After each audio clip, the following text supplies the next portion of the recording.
Good morning, YouTube. Got this box back in my possession.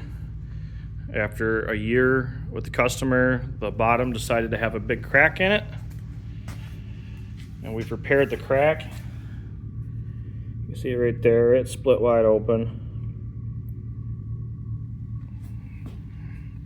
Speakers are a little dirty. Me working on them, so I gotta wash them up with a sponge and some soap and water.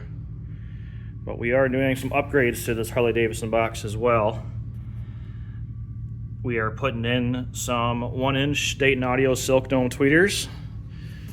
I just truly feel that even though this does sound really good, these don't produce quite as much highs as everybody thinks. They're definitely a mid-range.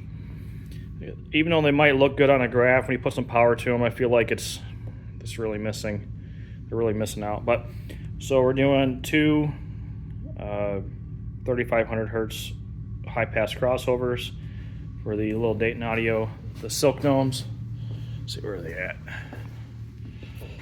Here's some crossovers. Everything's dusty. Here's Silk Dome tweeters.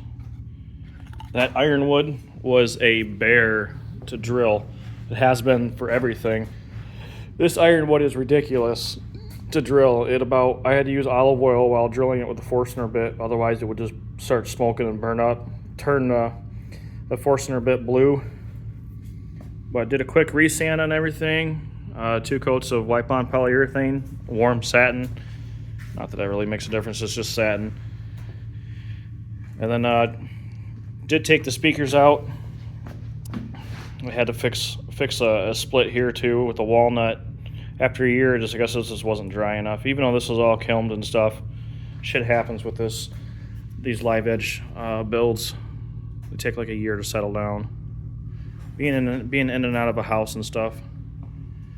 But I'll get maybe a quick time-lapse video soon of the installation of the rest of the parts and the additional tweeters we'll be adding. And then got a spot for the crossovers right up in the middle, right next to the other 800 hertz crossovers for the mid-ranges.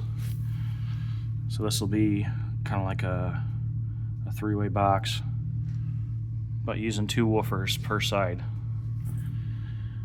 So yeah, got to put the cover back on, and once everything's done. But yeah, a note to self for anybody that wants to use Douglas fir. These were 2x12s I cut up for the bottom. It likes to split a lot. I mean, go to Home Depot, you pretty much see it all split, so I guess it was bound to happen. I forgot how pretty this box was though.